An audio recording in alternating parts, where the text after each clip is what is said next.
Hey folks, it is the Turtle Dork back again with another review. This week I have for you La La Land. I will just have to say this movie is fantastic. Go see this film as soon as possible. I absolutely loved this film.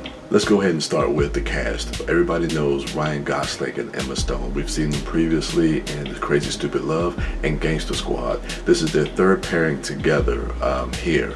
And I just have to say, seeing these two on screen together, you can just tell that their chemistry is undeniable.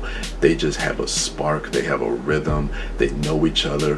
When you see them on screen together as an audience member, you really buy in to their romance, into their banter, and you like these people, you like these characters in this movie, and you want to see this relationship and this romance kind of blossom as you're kind of following them along in this film.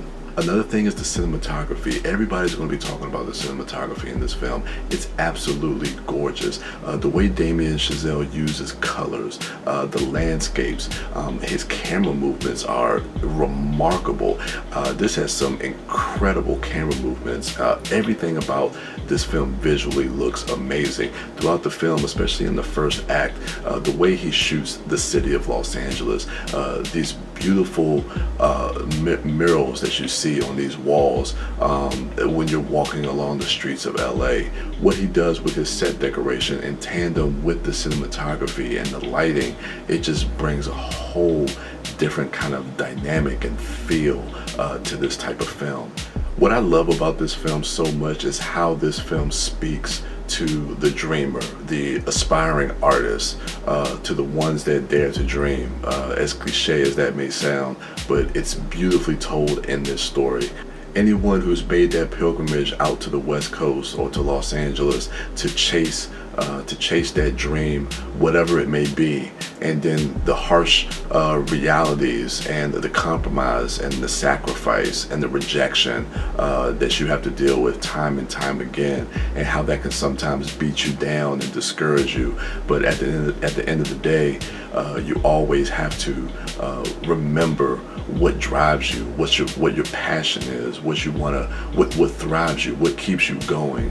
And this movie speaks to that in volumes. And seeing the relationship between Ryan Gosling's character Sebastian and Emma Stone's Mia, and both of them being struggling artists, with him wanting to be a jazz musician and open up his own club, and her being an aspiring actress, and how they kind of work together to kind of support their own dreams. And there's some turmoil in there as well, but it's a beautifully told love story, not just a love story between characters, but really just a love story for your own passion. As we know, this movie is a musical, and I have to say that the music in this film and the dance numbers in this film are fantastic.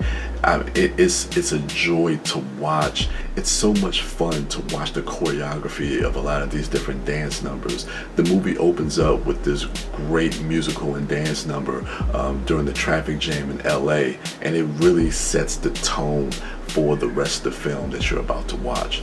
I also want to give a lot of kudos to Ryan Gosling and the work that he does with the piano.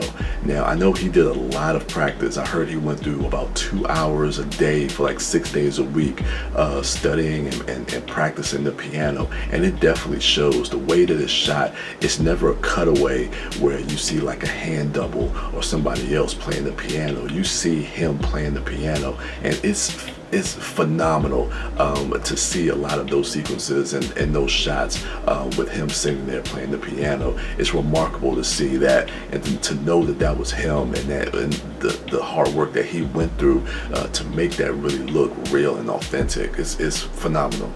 If I had any criticisms about the movie, I guess you could say that because of the tone that they kind of set in the beginning with like a lot of these musical dance numbers, the movie does kind of slow down and go away from that a little bit in the third act.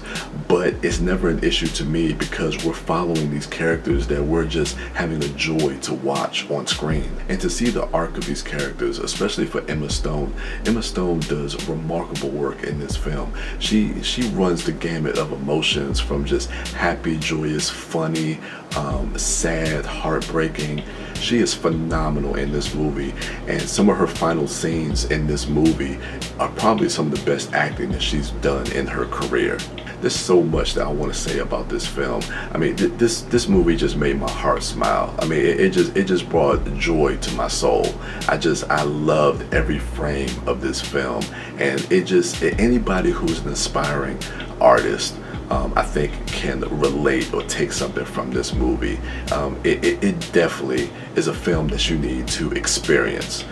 That's why I would say this is definitely a movie that needs to be experienced. So I guess with a score, this is going to be high for me. I'm going to go 97 out of 100. Yeah, I know that's pretty high. You will hear me talk about this film probably in the coming weeks for my year-end review of some of my favorite films of the year. You definitely will be hearing La La Land come back up again in the conversation. So I guess with that, guys, go ahead and check out my other dorks at Mouth Dork, at The Disco Dork, and at Sidewalk Siren. And for me, I am The Turtle Dork. And with that, I'm out.